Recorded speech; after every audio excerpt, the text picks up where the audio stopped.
जब उलझन हो जाए ज़िंदगी के साथ से तो जुड़ना कहानी वाली रात से। नमस्कार दोस्तों, मैं आपको आज एक ऐसी कहानी सुनाऊंगा कि इससे पहले आप ऐसी कहानी सुने नहीं होंगे। कहानी का शीर्षक है सियालू बहनों की कहानी। पुराने ज़माने में फारस में एक खुसरो शाह नामी शहजादा था। वह रातों को अक्सर भेष बदलकर सिर्फ एक सेवक को अपने साथ रखकर नगर की सैर किया करता था और संसार की विचित्र बातें देखकर अपना ज्ञान बढ़ाया करता था। जब अपने वृद्ध पिता की मृत्यु होने पर वह राजगद्दी का मालिक हुआ तो उसने अपना नाम कै खुसरो रखा, किंतु उसने वेश बदलकर नगर का सैर करना अब भी जारी रखा। हाँ, उसके साथ सेवक के बजाय मंत्री होता था। एक दिन इसी तरह नगर भ्रमण करते हुए वह एक गली में जा पड़ा। वहाँ एक मकान के अंदर से स्त्रियों की कुछ ऐसी बातचीत सुनाई दी कि वह कान लगाकर उस दरवाजे पर खड़ा हो गया। दरवाजे की दरारों से झांक कर देखा तो उसे एक दलान में 3 नवयुवतियां बातें करती दिखाई दी। यह तीनों बहनें थीं। बड़ी बहन ने कहा, मुझे अच्छी रोटियां खाने का शौक है। अगर मेरा विवाह शाही नान बाई से हो तो मज़ा आ जाए। मझली बहन बोली, मैं तो तरह तरह के खानों की शौकीन हूँ। मैं चाहती हूँ कि मेरा विवाह बादशाह के बावर्ची से हो। छोटी बहन चुप रही। उसकी बहनों ने बहुत पूछा तो उसने कहा, मेरा काम नौकर चाकरों से नहीं चलेगा। मैं तो स्वयं बादशाह से शादी करना चाहती हूँ। इतना ही नहीं, मैं चाहती हूँ कि बादशाह से मेरे को एक बेटा पैदा हो जिसके एक ओर के बाल सोने के हों और दूसरी ओर के बाल चांदी की। वह बालक जब रोए तो उसकी आंखों से आंसुओं की जगह मोती गिरे और वह जब हंसे तो उसके होठों में कलियां खिली हुई मालूम हो। उसकी बहन यह सुनकर हंसने लगी और बोली कि तू हमेशा पागलों जैसी बातें करती है। बादशाह को इस वार्तालाप से बड़ा कौतूहल हुआ। उसने मंत्री को आज्ञा दी कि इस घर को अच्छी तरह पहचान लो और कल सुबह इन तीनों बहनों को मेरे सामने हाजिर करो। मंत्री ने दूसरे दिन उसकी आज्ञा का पालन किया और तीनों बहनों को बादशाह के समक्ष लाकर पेश कर दिया। बादशाह ने देखा कि छोटी बहन अपनी अन्य बहनों से कहीं अधिक सुंदर है। वह निगाहों से बुद्धिमान भी लगी। बादशाह उसे देखकर मुग्ध हो गया। फिर बादशाह ने कहा, तुम लोग कल रात को अपने दालान में बैठी क्या बातें कर रही थी? ठीक ठीक वही बताना जो तुमने कहा था। खबरदार एक शब्द का भी अंतर न पड़े। याद रखो कि तुम्हारी बातें कल रात को मैंने खुद अपने कानों से सुनी है। गलत बात कहोगी तो मुझे मालूम हो जाएगा। यह सुनकर तीनों बहनें सिर झुकाए बैठी रहीं। लज्जा और भय के कारण उनकी जबान बंद हो गई। पूछने पर उन्होंने कहा कि हमें कुछ याद नहीं है कि हमने क्या कहा था। बादशाह ने उन्हें तसल्ली देते हुए कहा, तुम लोग भूली कुछ भी नहीं हो। निडर होकर बताओ कि कल रात आपस में क्या बातें कर रही थी। तुम कोई बुरी बात नहीं कर रही थी। मैं केवल अपने सामने एक बार फिर तुम्हारी बातें सुनना चाहता हूँ। बादशाह का काम प्रजा की आवश्यकताएं पूरी करना होता है। मैं भी जहाँ तक हो सकेगा तुम्हारी इच्छाएं पूरी करूँगा। हाँ, यह ख्याल रहे कि तुम लोग वही कहो जो तुमने कल रात का कहा था। बयान बदला न जाए। मजबूर होकर तीनों ने एक एक करके बताया कि पिछली रात क्या कह रही थी। बादशाह सुनकर मुस्कुरा उठा। उसने अपने नान बाई और बावर्ची को बुलाया और नान बाई को बड़ी तथा बावर्ची को मछली का हाथ पकड़ा दिया और कहा कि इन लोगों को बढ़िया रोटियां और सालन खिलाते रहना। उसने मंत्री को आदेश दिया कि इसी समय काजी और गवाहों को बुलाकर इनका निकाह पढ़वा दिया जाए। छोटी के लिए कहा, जैसी इसकी इच्छा थी इसके साथ मैं विवाह करूंगा। यह विवाह पूरी शाही शान शौकत से होगा, उसी तरह जैसे मैं किसी राजकुमारी को ब्याह रहा हूँ। मेरी शादी की इसी समय से तैयारियां शुरू कर दी जाएं। यह कहने के बाद वह उठकर दरबार पर चला गया। बड़ी और मझली बहन की शादी उसी दिन क्रमशः नान बाई और बावर्ची के साथ हो गई। छोटी का विवाह पूरी धूमधाम से बादशाह के साथ कुछ दिनों बाद हुआ और उसे शाही जनान खाने में पहुंचा दिया गया। दोनों बहनों को छोटी के भाग्य से बड़ी ईर्ष्या हुई। वे सोचती और आपस में कहा करती कि छोटी को तो एक बात मुंह से निकालने पर ही राजपाट मिल गया और हम लोग उसकी एक तरह से नौकरानियां हो गई। एक दिन बड़ी ने मजली से कहा, यह छोटी ऐसी कौन सी हूर परी है कि इसे बादशाह ने ब्याह लिया। मुझे तो इस बात से बड़ा बुरा लग रहा है। मजली बोली, मुझे भी बड़ा बुरा लग रहा है। आखिर बादशाह ने उसमें क्या देखा कि उसे मालकिन बना लिया। कही हुई बातों का तो क्या, आदमी हर तरह की बातें करता है। मेरी समझ में तो छोटी नहीं बल्कि तुम बादशाह की योग्य थी। बड़ी ने कहा, मुझे भी यह देखकर आश्चर्य है कि बादशाह की क्या आंखें फूट गई थीं जो उसने उस चूहिया को पसंद किया। उससे तो तुम 1000 दर्जे अच्छी थी। फिर दोनों ने सलाह की कि इस तरह कूटने और एक दूसरे को तसल्ली देने से काम नहीं चलेगा। किसी तरह उसे ख़त्म किया जाए या बादशाह की निगाहों से गिराया जाए, तभी मन को शांति मिलेगी। फिर भी उनकी समझ में न आता कि इसके लिए क्या उपाय किया जा सकता है। यद्यपि यह ठीक बात थी कि जब वे दोनों छोटी बहन से मिलने जाती तो उनकी हैसियत का ख्याल न करती, बल्कि बहनों की तरह ही अपनेपन से उनकी अभ्यर्थना किया करती थी। फिर भी उसकी हैसियत उससे नीचे थी ही। सभी लोग जानते थे कि वे दोनों नौकरों की स्त्रियां हैं और उनकी बहन रानी है। बादशाह भी अपने सेवकों की पत्नियों को क्यों खातिर में लाता। कुछ महीनों बाद रानी को गर्भ रहा। यह सुनकर बादशाह को बड़ी खुशी हुई। अब उन दोनों ने अपनी छोटी बहन से कहा, हमें इस बात से इतनी प्रसन्नता है कि बयान नहीं कर सकते। हम दोनों की इच्छा है कि तुम्हारी प्रसूति और उसके 40 दिन बाद तक तुम्हारी देखभाल पूरी तरह हमारे ही सुपुर्द हो। मल्लिका ने कहा, इससे अच्छा क्या हो सकता है। तुम दोनों मेरी माँ जैसी हो। तुमसे बढ़कर कौन देखभाल करेगा। तुम अपने पतियों के द्वारा यह आवेदन बादशाह के सामने करो। आशा है वे इसे स्वीकार कर लेंगे। उन्होंने अपने अपने पतियों के द्वारा बादशाह से यह आवेदन किया तो उसने कहा कि मल्लिका से पूछकर ही यह अनुमति दूंगा। उसने अपनी मल्लिका से पूछा तो वह खुशी से तैयार हो गई, क्योंकि उसने तो पहले ही बहनों की बात मान ली थी। बादशाह ने कहा, मेरी समझ में भी यही ठीक रहेगा। वे कुछ भी हों, हैं तो तुम्हारी बहनें ही। गैर आदमियों से तो अधिक अच्छी तरह तुम्हारी देखभाल करेंगी। इस बातचीत के बाद बादशाह ने दोनों बहनों को प्रसूति के समय मल्लिका की देखभाल करने की अनुमति दे दी। वे दोनों महल के अंदर रहने लगी। अब उन्हें अपनी दुष्टता को कार्यान्वित करने का अवसर मिल गया। जब मल्लिका की प्रसूति का समय आया तो उन्होंने समस्त दासियों को वहां से हटा दिया। मल्लिका ने एक अत्यंत सुंदर पुत्र को जन्म दिया। इससे उन दोनों की डाह और बढ़ी। उन्होंने चुपचाप उस बच्चे को महल के बाहर पहुंचा दिया और एक मरा हुआ पिल्ला ला कर रख दिया।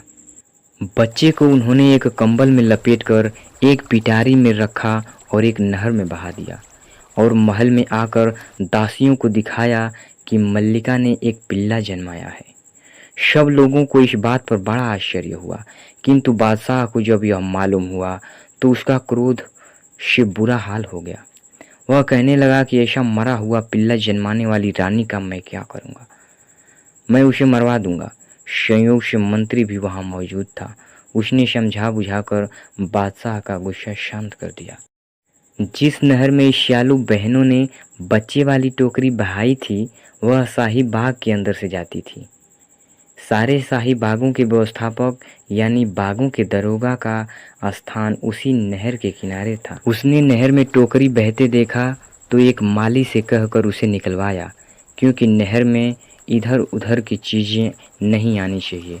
देखा तो उसमें एक अत्यंत सुंदर बालक था। दरोगा को देखकर आश्चर्य हुआ कि टोकरी में रखा बच्चा नहर में कैसे आ गया, लेकिन उसने अधिक सोच विचार नहीं किया। वह निपुता था। बच्चे को उठाकर वह पत्नी के पास ले गया और कहा, भगवान ने यह बच्चा हमें दिया है। उसकी पत्नी भी बड़ी प्रसन्न हुई और बच्चे का पुत्रवत लालन पालन करने लगी। दूसरे वर्ष मल्लिका के गर्भ से फिर एक पुत्र पैदा हुआ। इस बार भी उसकी बहनों ने वैसी ही दुष्टता की। बच्चे को बाहर जाकर नहर में बहा दिया और मल्लिका के नीचे एक मरा बिल्ली का बच्चा लाकर रख दिया। महल में फिर मातम सा छा गया और बादशाह का क्रोध फिर आसमान छूने लगा और उसने मल्लिका का वध करने की बात फिर कही।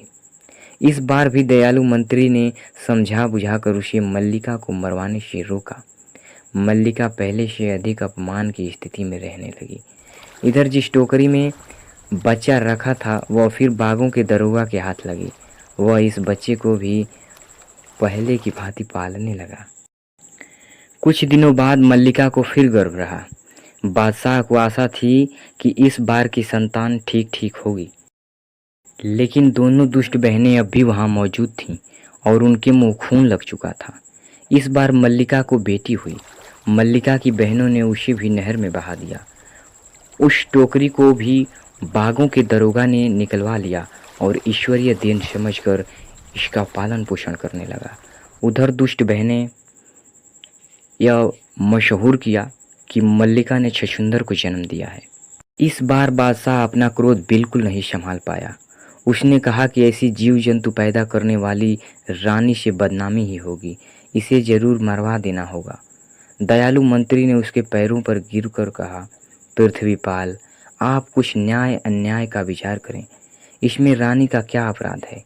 आपकी बदनामी वाली बात ठीक है, तो इसके लिए यह करें कि मल्लिका के पास जाना छोड़ दें।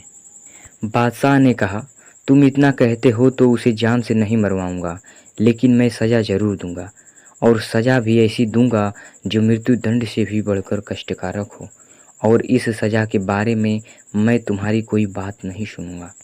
यह कहकर उसने शाही इमारतों के निर्माता को बुलाकर कहा, जामा मस्जिद के ठीक सामने एक कैदखाना बनाओ। उसका द्वार खुला रहे और मल्लिका को एक लकड़ी के पिंजरे में वहाँ बंद कर दिया जाए। वहाँ एक शाही फरमान लगाया जाए कि जो भी नमाज पढ़ने आए मस्जिद में जाने के पहले मल्लिका के मुंह पर थूक कर जाए। जो आदमी ऐसा न करे उसे भी वही सज़ा दी जाए जो मल्लिका को दी जा रही है। मंत्री यह सुनकर चुप हो रहा, लेकिन सोचने लगा कि मल्लिका को जो सज़ा दी जा रही है उसके योग्य तो उसकी बहनें हैं। खैर, बादशाह ने जिस तरह कहा था उसी तरह का कैदखाना और पिंजरा तैयार किया गया और मल्लिका को उसमें रखा गया। दिन भर सैकड़ों नगर निवासी मस्जिद में नमाज के लिए आते और नमाज से पहले मल्लिका के मुंह पर थूका करते। उन्हें इस बात का बड़ा दुख होता कि वे निर्दोष मल्लिका को दंडित कर रहे हैं, लेकिन क्या करते, बादशाही आदेश था और दंड का भय भी। बेचारी मल्लिका भी ईश्वरीय इच्छा समझकर सब कुछ सह लेती। उनके पुत्रों और पुत्री को, जिनके जन्म से भी वह अनभिज्ञ थी, बागों का दरोगा और उसकी पत्नी बड़े प्यार और सावधानी से पाल पोस रहे थे। तीनों बच्चों को खेलता देखकर उन दोनों को अपार हर्ष होता था। वे कुछ बड़े हुए तो दरोगा ने बड़े लड़के का नाम बहमन, छोटे लड़के का परवेज और लड़की का परिजाद रखा। जब वे लोग कुछ और बड़े हुए तो बागों के दरोगा ने उसकी शिक्षा दीक्षा के लिए विद्वानों और विभिन्न कलाओं के विशेषज्ञों को नियुक्त किया। तीनों की शिक्षा एक साथ होती और परिजात भी, जो बुद्धि में अपने भाइयों से कम नहीं थी, विभिन्न विषयों में उन्हीं की भांति पारंगत हो गई। तीनों ने काव्य, इतिहास, गणित और सभी प्रचलित विद्याएं सीखी। तीनों की बुद्धि इतनी तीक्ष्ण थी कि उनके अध्यापक कहने लगे कि यह लोग तो कुछ दिनों में ही हमसे भी बढ़कर विद्वान हो जाएंगे। इन्हें तो कोई बात सिखाने में देर ही नहीं लगती। लिखने पढ़ने के अलावा तीनों ने घुड़सवारी, धनुर्विद्या, शास्त्र संचालन आदि की शिक्षा भी ली और जल्द ही इनमें भी प्रवीण हो गए। इसके अलावा परिजात ने गाना और वाद वादन भी सीखा। दरोगा को ख्याल तो पहले भी था कि यह लोग शाही महल के जन्मे होंगे, अब विश्वास भी हो गया। उसे अपना छोटा सा घर उनके निवास के लिए उपयुक्त न लगा। उसने शहर के बाहर जंगल के समीप उनके लिए विशाल भवन बनवाना शुरू किया। दरोगा ने अपनी देख रेख में वह भवन बनवाया। वह तैयार हो गया तो उसकी दीवारों पर प्रख्यात कलाकारों द्वारा बड़े सुंदर चित्र बनवाए और महल को हर प्रकार की सुंदर और मूल्यवान सामग्री से सजाया। उसके पास ही उसने बड़ी मनोहर पुष्प वाटिका भी बनवाई जहां वे लोग मन बहलाया करें। इसके अतिरिक्त एक बड़ा भूमि क्षेत्र घिरवा कर उसने बहुत से जंगली जानवर रखवाए ताकि वे लोग घर के समीप ही शिकार खेल सकें, क्योंकि स्वस्थ रहने के लिए शिकार एक अच्छी कसरत है। महल बन जाने पर दरोगा ने बादशाह से निवेदन किया कि मैं जंगल के पास एक नया मकान बनवाया है। आपकी अनुमति हो तो मैं बाग के छोटे मकान को छोड़कर नए मकान में रहूं। बादशाह उससे खुश था, इसलिए उसे तुरंत अनुमति मिल गई। इससे कुछ वर्ष पूर्व दरोगा की पत्नी का देहांत हो गया था। महल बनवाने में उसका कुछ उद्देश्य पत्नी की मृत्यु का दुख भुलाना भी था, किंतु महल बनने से कुछ महीने बाद ही वह अचानक बीमार होकर मर गया। उसने काफी धन दौलत छोड़ी थी और उन तीनों को जीविका की कोई चिंता न थी, किंतु उसकी अचानक मौत से उन्हें बड़ा दुख हुआ। अंत समय में वह इन तीनों से इससे अधिक कुछ न कह सका कि आपस में मिलजुल कर रहना। उसके मरने पर उसका विधिपूर्वक अंतिम संस्कार करके तीनों बहन भाई मिलजुल कर रहने लगे। दोनों भाइयों को एक प्रतिष्ठित राजपद मिल गया। यद्यपि उसकी बादशाह से भेंट न होती थी। एक दिन दोनों शहजादे शिकार खेलने को गए। परिजात घर में अकेली थी। सिर्फ उसकी दो एक दासियां उसके साथ थीं। उसी समय एक धर्मनिष्ठ वृद्धा वहां आकर कहने लगी, बेटी, नमाज का समय है, अनुमति दो तो अंदर जाकर नमाज पढ़ लूं। परिजात ने तुरंत अनुमति दे दी। जब वह नमाज पढ़ चुकी तो परिजात के इशारे पर दासियों ने उस बुढ़िया को सारा महल इत्यादि दिखाया। उसने खुश होकर कहा कि निसंदेह जिसने यह महल बनवाया है वह अपने कार्य का विशेषज्ञ है। मकान दिखाने के बाद दासियां बुढ़िया को परिजात के पास ले आईं। परिजात ने कहा, बैठिए, आप जैसी धर्मनिष्ठ महिला का साथ करके मैं स्वयं को भाग्यशाली मानती हूँ। बुढ़िया ने नीचे फर्श पर बैठना चाहा, लेकिन परिजात ने उसे खींचकर अपने तख्त पर अपने बगल में बिठाया। बुढ़िया ने कहा, मालकिन, मेरी आपके साथ बैठने की हैसियत बिल्कुल नहीं है, लेकिन आपका अनुरोध टाल भी नहीं सकती, इसलिए बैठ रही हूँ। परिजात बुढ़िया से उसके ग्राम परिवार आदि के बारे में बातें करने लगी। कुछ देर बाद परिजात की दासियों ने जलपान उपस्थित किया, जिसमें भांति भांति की रोटियां, नान, कुचले तथा हरे फल और सूखे मेवे थे। कई प्रकार की मिठाइयां भी थीं। परिजात ने कई चीजें अपने हाथ से उठाकर वृद्धा को दी और कहा, अम्मा, अच्छी तरह पेट भरकर खाओ। तुम देर की अपने घर से निकली हो, थक भी गई होगी और रास्ते में कुछ खाया पिया भी नहीं होगा। बुढ़िया ने कहा, बेटी, तुम जुग जुग जियो। इतनी सुशील कोई अमीरजादी हो सकती है, यह बात मैं सोच भी नहीं सकती थी। मैं निर्धन हूँ, ऐसा स्वादिष्ट वस्तुएं खाने की मेरी आदत नहीं है, लेकिन तुम इतने प्यार और आदर से कह रही हो तो खुशी से खाऊंगी। मैं इसे भगवान की दया समझती हूँ कि उसने मुझे तुम्हारा घर दिखाया। नाश्ता करने के बाद परिजात ने बुढ़िया से और भी बातें की, क्योंकि वह कई विषयों की जानकार मालूम होती थी। उसने बुढ़िया से धर्म और ईश्वर भक्ति के बारे में कई प्रश्न पूछे, जिनका उत्तर उसने बहुत अच्छी तरह से दिया। फिर परिजात ने बुढ़िया से पूछा, अम्मा, मेरे महल और बाग वगैरह के बारे में तुम्हारी क्या राय है? क्या और भी कोई वस्तु है जो तुम्हारी राय में यहाँ होनी चाहिए? बुढ़िया हंसकर बोली, बेटी, यह प्रश्न मुझसे न करो तो अच्छा होगा। मैं कुछ कहूँगी तो तुम कहोगे कि यह 2 टके की बुढ़िया मेरे महल और बाग में नुक्स निकालती है। परिजात ने जोर देकर कहा, मैं ऐसा कुछ नहीं कहूँगी। तुम जो कुछ कमी हो इसमें समझती हो वह मुझे जरूर बताओ, मैं उसे पूरा करने की कोशिश करूँगी।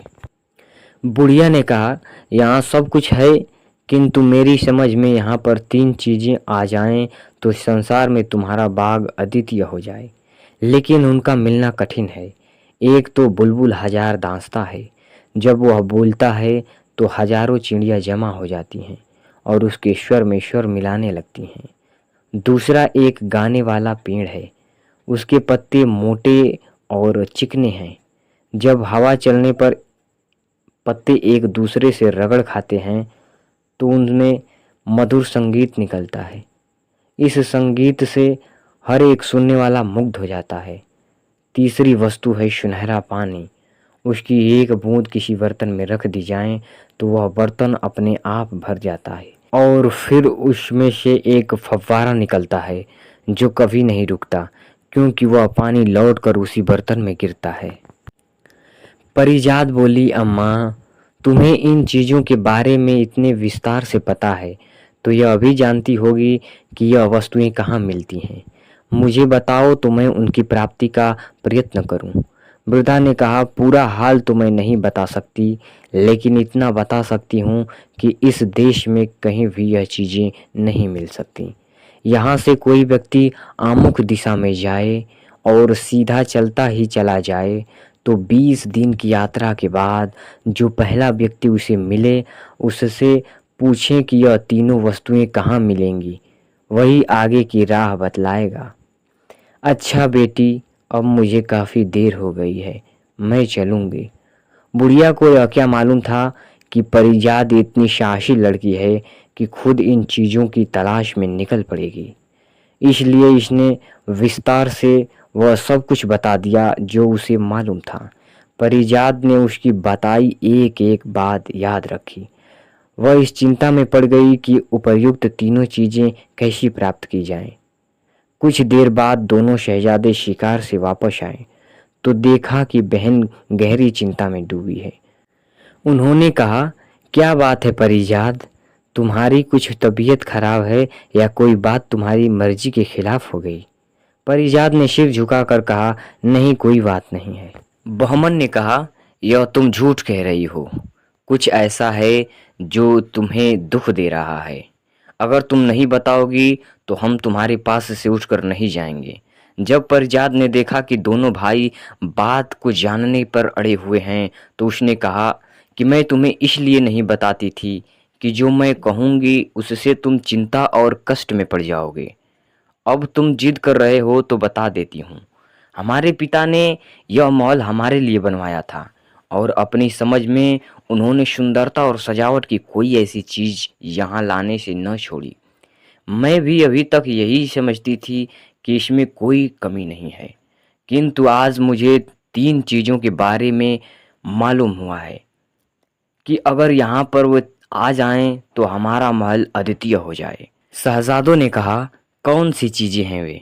परिजात बोली, एक तो आदमियों जैसा बोलने वाला बुलबुल हजार दास्तां है, जिसका संगीत सुनने और जिसके स्वर में स्वर मिलाकर गाने के लिए हजारों पंछी आ जाते हैं। दूसरा गाने वाला पेड़ है, जिसके पत्तों के रगड़ खाने से संगीत निकलता है। तीसरा सुनहरा पानी है, जिसकी एक बूंद से ही कभी न खत्म होने वाला फव्वारा बन जाता है। मैं इसी चिंता में हूँ कि इन्हें कैसे प्राप्त करूं। बहमन ने कहा, अगर यह तुम बता दो कि कहाँ या किस ओर जाने से यह चीज़ें मिलेंगी तो मैं कल सुबह ही रवाना हो जाऊं। परवेज ने उसे उद्धत देखकर कहा, भैया, तुम्हारी बुद्धि और बल में संदेह नहीं, किंतु अच्छा हो अगर तुम यहाँ रहकर यहाँ का कामकाज संभालो। बहमन बोला, साहस और बुद्धि तुम में भी कम नहीं है, लेकिन मैं बड़ा हूँ, इसलिए इस मामले में आगे मुझी को होना चाहिए। दूसरे दिन बहमन ने अपनी बहन से पूरी जानकारी ली और अस्त्र शस्त्र लेकर घोड़े पर बैठ गया। अब परिजात उसे देखकर रोने लगी और बोली, भैया, मैं भी बड़ी दुष्ट हूँ जो अपने जरा से शौक के लिए तुम्हें मुसीबत में फंसा रही हूँ। मैं अपनी मांग वापस लेती हूँ। अब कभी तीनों चीज़ों में एक का भी उल्लेख नहीं करूँगी। तुम न जाओ। बहमन ने कहा, एक बार कमर कसकर मैं पीछे नहीं हटता। अगर अब मैं सफ़र नहीं करता तो हमेशा मेरे दिल में यह खटक रहेगी कि मैं कायर हूँ। परिजात ने कहा, यहाँ हम लोग भी तो परेशान रहेंगे, हमें नहीं मालूम हो सकेगा कि तुम किस हाल में हो। बहमन ने कहा, इसका प्रबंध मैं कर रहा हूँ। यह खंजर लो, यह जादू की चीज़ है। रोज़ इसे म्यान से निकाल कर देखना। अगर यह साफ और चमकता हुआ दिखाई दे तो समझना कि मैं जहाँ भी हूँ सकुशल हूँ, लेकिन अगर इससे खून की बूंदें टपकने लगें तो यह समझ लेना कि मैं जीवित नहीं रहा। यह सुनकर परवेज और परिजात और भी अधीर हुए और बहमन से कहने लगे कि ऐसी खतरनाक यात्रा न करो। लेकिन बहमन ने उनकी बात न सुनी और घोड़ा दौड़ा दिया। बहमन सीधी राह पर लग लिया। उसने ध्यान रखा कि कहीं दाएं बाएं न मुड़ जाए। फारस की राजधानी से 20 दिन की राह पूरी करने पर वह सोच रहा था कि आगे जाऊं या न जाऊं। तभी उसे एक अजीब सा दृश्य दिखाई दिया। एक घने पेड़ के नीचे एक झोपड़ा पड़ा हुआ था और उसके बाहर एक बूढ़ा बैठा था, जिसे बहुत ध्यान से देखने पर ही मालूम होता था कि कोई आदमी बैठा है। उसके बाल बर्फ की तरह सफ़ेद थे। उसके सर, दाढ़ी, मूंछों और भौहों के बाल इतने बढ़ गए थे कि उसका सारा शरीर बालों से ढक गया था। उसके हाथों और पैरों के नाखून बहुत बढ़ गए थे और कीलों की तरह मालूम होते थे, और उसके सिर पर एक लंबी टोपी रखी हुई थी। उसने अपना शरीर एक चटाई से ढक रखा था, जिसके ऊपर उनके बाल पड़े हुए थे। बौमन उसे देखकर समझ गया कि वह कोई सिद्ध तपस्वी है, जो ऐसे दुर्गम और निर्जन स्थान में अकेला बगैर खाए पिए तपस्यारत रहता है। बहमन को तो तलाश थी ही कि कोई आदमी मिले, क्योंकि पहला मिलने वाला ही उसे गंतव्य स्थान का पता दे सकता था।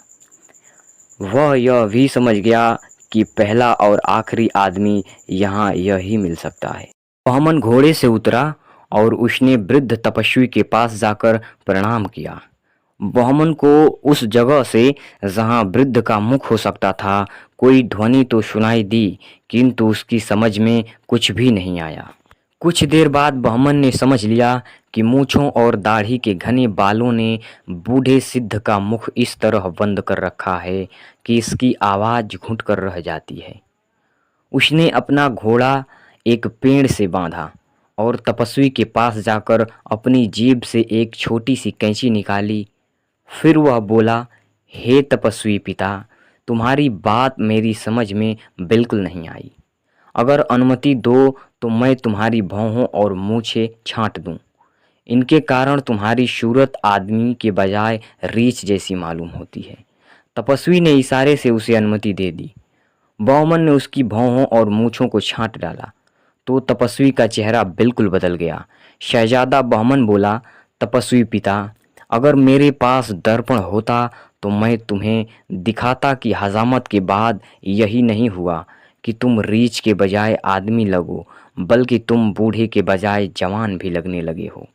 तपस्वी इस प्रकार की मनोरंजक वार्ता सुनकर मुस्कुराया और बोला, बेटे, मैं तुम्हारी सेवा से प्रसन्न हुआ। अब बताओ कि इतनी दूर किस लिए आए हो, ताकि तुम्हारे उद्देश्य की सिद्धि के लिए मैं जो कुछ मदद कर सकता हूँ वह करूँ। बहमन बोला, तपस्वी पिता, मैं बहुत दूर से बुलबुल हजार दांस्ता गाने वाला पेड़ और सुनहरा पानी लेने के लिए आया हूँ। आप कृपा कर मुझे बताएं कि यह वस्तुएं मुझे कहाँ और कैसे मिलेंगी। बूढ़े ने यह सुनकर सिर झुका लिया और बहुत देर तक चुपचाप बैठा रहा।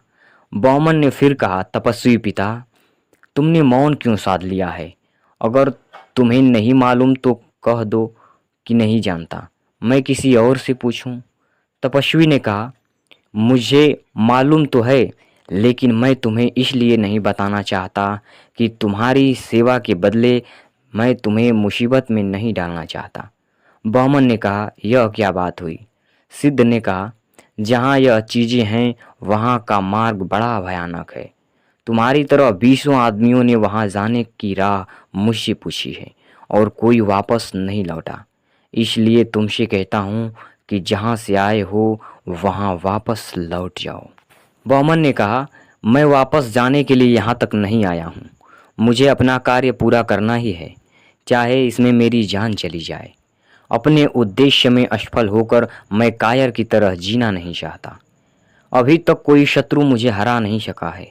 जिसकी मौत आई होगी वही मेरी राह में रोड़ा अटकाने आएगा। तुम केवल इतनी कृपा करो कि मुझे राह बता दो, आगे की पूरी जिम्मेदारी मेरी। तुम मेरे युद्ध कौशल पर विश्वास तो करो। तपस्वी ने कहा, बेटे, यही तो मुश्किल है कि तुम्हें युद्ध कौशल दिखाने का अवसर नहीं मिलेगा।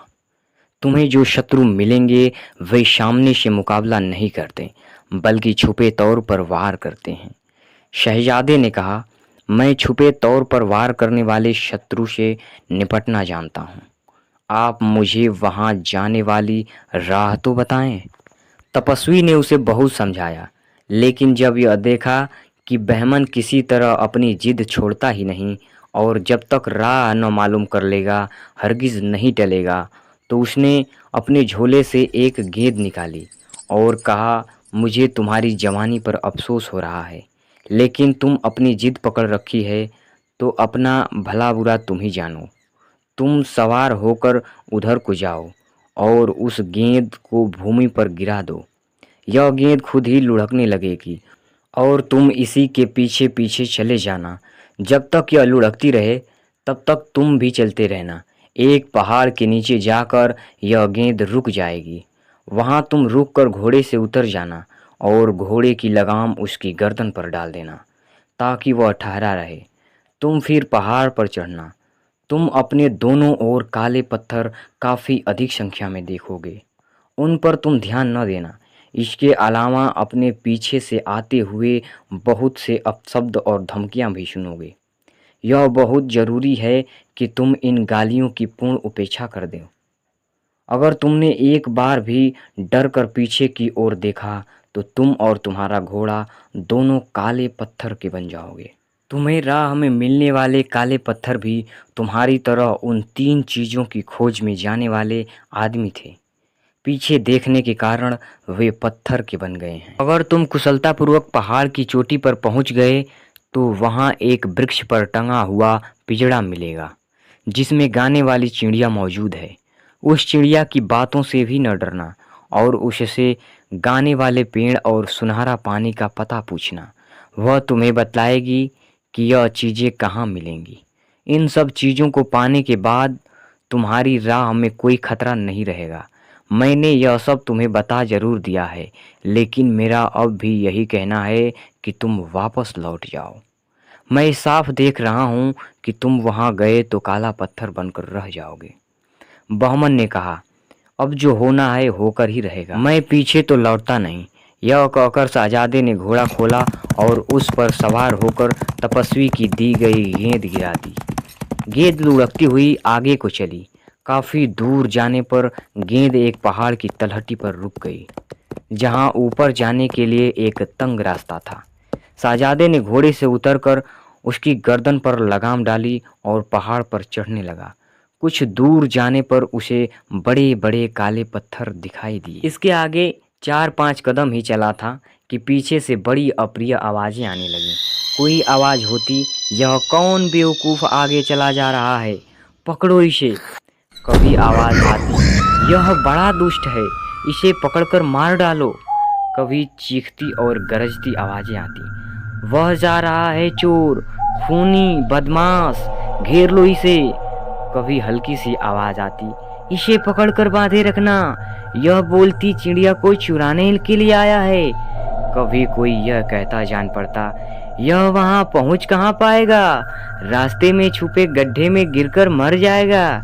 पहले बहमन ने इन आवाज़ों की उपेक्षा की और अपनी राह पर बढ़ता चला गया, किंतु यह आवाज़ें कम होने के बजाय कदम कदम पर तेज होती गईं और इसके कानों के पर्दे फटने लगे और दिमाग शून्य हो गया। तपस्वी ने जो उसे बताया था वह उसके दिमाग से निकल गया और एक बार डर कर पीछे देखने लगा। तुरंत ही वह और घोड़ा दोनों काले पत्थर के रूप में बदल गए। अपनी कुशलता की सूचना देने के लिए जो खंजर बहमन ने परिजात को दिया था वह उसे रोजाना म्यान से निकाल कर देखती थी। जिस दिन बहमन काला पत्थर बना उस दिन परवेज ने कहा, परिजात आज मुझे खंजर दो, आज मैं भैया का हाल मालूम करना चाहता हूँ। परिजात ने उसे खंजर दे दिया। उसने म्यान से उसे निकाला तो उसकी नोक से उसे खून की बूंदें टपकती दिखाई दी। परवेज ने हाथ से खंजर फेंक दिया और हाय हाय करने लगा। परिजात को भी जब खून टपकता हुआ खंजर दिखाई दिया तो वह चिल्ला चिल्ला कर रोने लगी और सिर पटक पटक कर कहने लगी, हाय भैया, मेरी नादानी से तुम्हारी जान गई। न जाने किस मनहूस घड़ी में वह कमबख्त बुढ़िया आई थी न वह आती और न यह झंझट होता। मक्कार ने मुझे बेकार के लालच में डाल दिया। मैंने उसके साथ ऐसा सद्व्यवहार किया और उसने मुझे इसका ऐसा बदला दिया। अब मिले तो उस कुलमुही की बोटियां नोच लूं। मेरे प्यारे भाई की जान उसी के दिलाए लालच के कारण गई है। हे भगवान, तू भैया को जिंदा घर लौटा, चाहे मेरी मौत भेज दे। भैया न रहे तो चिड़िया, पेड़ और पानी का मैं क्या करूँगी। मुझे यह चीज़ें नहीं चाहिए, मुझे और भी कुछ नहीं चाहिए, मुझे सिर्फ मेरा भाई चाहिए। परिजात बहमन की बातों को याद करके देर तक रोती रही। परवेज भी आंसू बहाता रहा। फिर उसने कहा, परिजात, अब रोने धोने से कुछ नहीं होगा। अब मैं जाता हूँ। मैं पता लगाऊंगा कि भैया किसी प्रकृति कारण से मरे हैं या किसी शत्रु ने उन्हें मारा है। किसी ने उन्हें मारा होगा तो मैं उसे जीता नहीं छोड़ूंगा। भैया की मौत का बदला जरूर लूंगा। परिजात ने बहुत समझाकर उसे रोकना चाहा। वह बोली, मैंने एक भाई तो खोया ही है, दूसरे को मौत के मुंह में नहीं जाने दूंगी। बड़े भैया तुमसे कुछ कम बहादुर नहीं थे। लेकिन परवेज ने उसकी एक भी बात न सुनी। उसने दूसरे दिन सुबह अपनी साहस यात्रा पर जाने की तैयारी शुरू कर दी। दूसरे दिन उसके रवाना होने के समय परिजात रोकर बोली, बड़े भैया ने तो अपनी कुशलता जानने को एक राह भी बताई थी, तुम्हारा हाल मुझे कैसे मालूम होगा। परवेज ने उसे मोतियों की एक माला दी। उसने कहा, देखो, इसके सारे मोती अलग अलग हैं। इसे उंगलियों पर चलाने से एक एक मोती उंगलियों पर आता है। जब तक यह मोती ऐसे ही रहे तो समझ लेना कि मैं ठीक ठाक हूँ।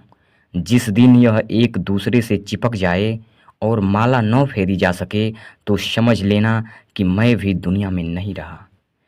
यह कहकर परवेज निकल पड़ा। 20 दिन की यात्रा के बाद वह वहीं पहुंचा जहां वह सिद्ध तपस्वी बैठा था। उसने आदरपूर्वक सिद्ध को प्रणाम किया और पूछा, क्या आप बता सकते हैं कि मुझे बोलने वाली चिड़िया, गाने वाला पेड़ और सोने का पानी कहाँ से मिल सकते हैं।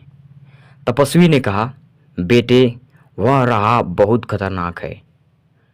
तुम वहाँ जाने का इरादा न करो और यहीं से लौट जाओ। वहाँ से अभी तक कोई वापस नहीं आया है। 1 महीने से भी कम हुआ। तुम्हारी ही शक्ल सूरत का एक नौजवान मेरे लाख रोकने पर भी उधर को गया था, वह अभी नहीं लौटा है। परवेज ने कहा, वह मेरा बड़ा भाई था। यह तो मुझे मालूम है कि वह जीवित नहीं है, लेकिन मैं यह नहीं जानता कि वह कैसे मरा। किसी प्राकृतिक कारण से मरा या किसी दुश्मन ने उसे मारा। सिद्ध ने कहा, मैं तुम्हें बताता हूँ। बहुत से आदमी मेरी चेतावनी के बावजूद उस राह पर गए और काले पत्थर बनकर वहीं पर रह गए। तुम्हारे भाई के साथ भी यही हुआ है। तुम मेरी बात मानो और लौट जाओ, वरना तुम भी काला पत्थर बनकर यहाँ हमेशा पड़े रहोगे। परवेज ने कहा, मैं आपका आभारी हूँ कि आप मेरे हित चिंतक हैं, लेकिन मैं आगे पांव बढ़ा चुका हूँ, पीछे नहीं हट सकता। आप मुझे वह रास्ता अवश्य बताएं। सिद्ध ने कहा, मैं तुम्हारे साथ चल सकता तो कोई बात नहीं थी, किंतु बुढ़ापे के कारण मैं नहीं जा सकूंगा। तुम जिद करते हो तो जाओ। यह गेंद ले लो, इसे जमीन पर रखोगे तो यह खुद लुढ़कने लगेगी और तुम इसके पीछे लग जाना। पहाड़ के नीचे जाकर यह रुकेगा और उसी पहाड़ पर चढ़ जाना। तुम्हारे पीछे से किसी तरह की आवाज़ें आए तो तुम पीछे मुड़कर न देखना, वरना तुम भी काले पत्थर बन जाओगे। ऊपर जाकर तुम्हें बोलने वाली चिड़िया मिलेगी और वही तुम्हें अन्य 2 चीज़ों का पता बताएगी। परवेज सिद्ध को माथा नवाकर घोड़े पर चढ़कर चला। गेंद उसे रास्ता दिखाती जा रही थी। कुछ देर बाद एक पहाड़ की तलहटी में जाकर गेंद रुक गई। परवेज घोड़े को वहीं खड़ा करके पहाड़ पर चढ़ने लगा। 2-4 ही कदम गया होगा कि उसने सुना कि पीछे से कोई डांट कर कह रहा है, अबे ओ बदमाश, बदतमीज, कहाँ बढ़ा जा रहा है, रुक जा कमबख्त, तुझे सजा दूं। परवेज को जल्दी क्रोध आ जाता था। उसने गालियां सुनी तो उसका खून खौल गया और वह तपस्वी द्वारा दी गई चेतावनी को भूल गया। उसने म्यान से तलवार खींच ली और पलट कर देखा कि गाली देने वाले के टुकड़े टुकड़े कर दूं, किंतु पीछे देखते ही वह काले पत्थर का धोखा बन गया और उसके घोड़े का भी यही हाल हुआ। परवेज के जाने के बाद परिजात को बहमन की यात्रा के समय से भी अधिक शंका बनी रहती थी। वह बहमन के दिए खंजर को तो कभी कभी ही देखती थी, किंतु परवेज की दी हुई माला को अपने गले में डाले रहती थी और हमेशा उसके मोतियों पर हाथ फेरकर उनकी दशा को देखती रहती थी। चुनाचे ज्यों ही परवेज काले पत्थर की शिला के रूप में परिवर्तित हुआ, उसके कुछ ही देर बाद परिजात को उसकी मृत्यु का हाल मालूम हो गया, क्योंकि माला के मोती एक दूसरे से ऐसे चिपक गए थे कि माला फेरना असंभव था। परिजात उस समय तो दुख के कारण अचेत हो गई, किंतु बाद में होश आने पर उसने फैसला किया कि दोनों भाइयों को मौत के मुंह में भेजने के बाद अब मेरे जीवन का भी कोई अर्थ नहीं है। उसने भी घुड़सवारी और अस्त्र संचालन की शिक्षा ली थी और उसमें साहस की भी कमी न थी। उसने मर्दाने कपड़े पहने, हथियार लगाए और घोड़े पर सवार हो गई। उसने गृह प्रबंधक को आदेश दिया कि जब तक वह वापस न आए वह खुद महल की देखभाल करे, किसी प्रबंध में कमी न हो पाए। 20 दिन तक घोड़े पर चलने के बाद वह भी उसी तपस्वी सिद्ध पुरुष के पास पहुंची। उसने प्रणाम करके बोली, सिद्ध पिता, कृपया मुझे बताएं कि बोलने वाली चिड़िया, गाने वाला पेड़ और सुनहरा पानी कहाँ मिलेगा। वृद्ध ने कहा, तुमने कपड़े तो आदमियों जैसे पहने हैं, किंतु स्पष्टतः तुम स्त्री हो, जैसा तुम्हारा स्वर बता रहा है। मुझे मालूम है कि वे चीज़ें कहाँ हैं, लेकिन तुम उन्हें क्यों पूछ रही हो? परिजात बोली, जब से मैंने उनके बारे में सुना है तभी से उन्हें पाने की इच्छा है। तपस्वी ने कहा, हैं तो वे चीज़ें संग्रहणीय, लेकिन उन्हें प्राप्त करने के मार्ग में बड़े खतरे हैं। तुम लड़की हो, तुम्हारे लिए अच्छा यही है कि अपने इच्छा पर संयम रखो और उन्हें प्राप्त करने का विचार छोड़ दो। बड़े बड़े बहादुर उस राह पर जाकर वापस नहीं लौटे हैं, घर लौट जाओ। परिजात बोली, तपस्वी पिता, 20 दिन चलकर तो मैं यहाँ पहुँची हूँ, अब तो यहाँ से यूं ही वापस नहीं जा सकती। आप कृपया मुझे विस्तार से बताएं कि उस मार्ग में क्या खतरे हैं, ताकि मैं उनसे निपटने का उपाय ढूंढ सकूं। मेरा विचार है कि अगर मैं सोच समझकर आगे बढ़ूंगी तो हर तरह के खतरों का सामना कर सकूंगी। आप कृपया मेरा मार्गदर्शन करें। वृद्ध तपस्वी ने परिजात को वे सारी बातें बताईं जो उसने बहमन और परवेज को बताई थी। उसने कहा, खतरे सिर्फ तब तक हैं जब तक कोई पहाड़ की चोटी पर ना पहुंच जाए। फिर तुम्हें बातें करने वाली चिड़िया मिलेगी और वह तुम्हें गाने वाले पेड़ और सुनहरे पानी के स्थानों को भी बताएगी। लेकिन पहाड़ पर चढ़ने के समय अप्रिय और कटु शब्द सुनाई देंगे। रास्ते के सारे काले पत्थर आदमी ही हैं जो उन तीनों चीज़ों की खोज में गए थे, किंतु गालियों या धमकियों से डरकर या क्रुद्ध होकर पीछे देखते ही काले पत्थर की शिला बन गए। परिजात ने कहा, मतलब यह है कि वे केवल शब्द हैं और किसी का कुछ बिगाड़ नहीं सकते अगर कोई पीछे मुड़कर न देखे। सिद्ध पिता, आप विश्वास करें कि यद्यपि मैं स्त्री हूँ तथापि सुने हुए किसी शब्द से विचलित नहीं होंगी। मैं न तो इन आवाज़ों से भयभीत होंगी और न उन पर क्रोध करूंगी। मैं पूरा आत्मसंयम रखूंगी। इसके अलावा मैं अपने दोनों कानों में कसकर रुई ठूस लूंगी ताकि मुझे वे आवाज़ें सुनाई ही न दें। सिद्ध ने मुस्कुराकर कहा, बेटी, मालूम होता है कि तुम्हारे ही भाग्य में है। इतने लोग वहां गए हैं किंतु यह उपाय किसी को अभी तक नहीं सूझा। बस सब कुछ इस बात पर निर्भर है कि चाहे जो कुछ सुनाई दे, आदमी उसका असर अपने मन पर न पड़ने दे। परिजात ने कहा, विश्वास रखिए कि मैं आपकी दी हुई सलाह पूरी तरह मानूंगी। अब आप यह बता दीजिए कि पहाड़ को कौन सा रास्ता जाता है। बूढ़े तपस्वी ने कहा, बेटी, तुम होशियार तो बहुत मालूम होती हो, लेकिन मैं एक बार फिर तुम्हें सलाह दूंगा कि घर लौट जाओ। परिजात आगे जाने की जिद पर अड़ी रही तो वृद्ध ने मजबूर होकर अन्य लोगों की भांति उसे भी मार्ग प्रदर्शन करने वाली गेंद दे दी। और कहा, इसे भूमि पर डाल दो, यह अपने आप लुढ़कती हुई पहाड़ के नीचे जाकर रुक जाएगी।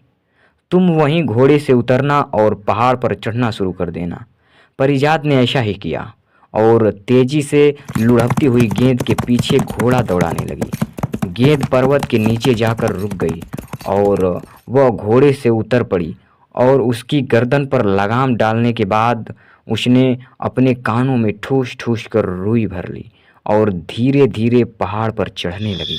उसके पीछे आवाजें होने लगीं, किंतु वे कानों में रुई ठूसी होने के कारण उसे सुनाई न दी और वह बढ़ती गई। फिर पीछे से आने वाली आवाजें और तेज हुईं। यह आवाजें भी उसे धीमी सुनाई दी और उन्होंने उसके मस्तिष्क को बिल्कुल विचलित नहीं किया। फिर उसे ऐसी गालियां सुनने को मिली जो स्त्रियों के लिए होती हैं और बड़ी अपमानजनक होती हैं। परिजात को एक क्षण तो बुरा लगा, किंतु वह उन गालियों पर हंस पड़ी। इसी तरह उस भयानक चढ़ाई को दृढ़ता और संयम से पूर्ण करने के बाद वह शिखर पर पहुंची तो देखा कि एक पिंजड़े में एक सुंदर चिड़िया मधुर स्वर में गा रही है। परिजात को देखते ही वह सिंह की तरह गरजने लगी और बोली, ऐ लड़की, खबरदार मेरे पास न आना। परिजात इस पर हंसने लगी और दौड़कर चोटी पर पहुंच गई। वहां भूमि समतल थी। उसने दौड़कर चिड़िया के पिंजड़े पर हाथ रखा और बोली, चिड़िया रानी, आज से मैं तुम्हारी मालकिन हूँ और तुम मेरे कब्जे में रहोगी। फिर उसने कानों की रुई निकाल दी। चिड़िया बोली, तुम ठीक कह रही हो। अब मैं सदैव तुम्हारी सेवा और हित साधना करती रहूंगी। मैं पिंजड़े में बंद रहती हूँ, किंतु संसार की कोई बात नहीं जो मुझे मालूम नहीं है। किंतु तुम्हारा हाल इतना जानती हूँ जितना तुम भी नहीं जानती, और मेरे कारण तुम्हें अयाचित लाभ मिलेगा। अब तुम मेरी स्वामिनी हुई और तुम्हारी सेवा करना मेरा धर्म है।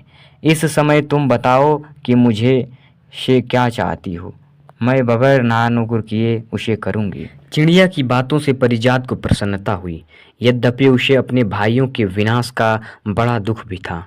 उसने चिड़िया से कहा, मुझे तुमसे बहुत सी बातें पूछनी है।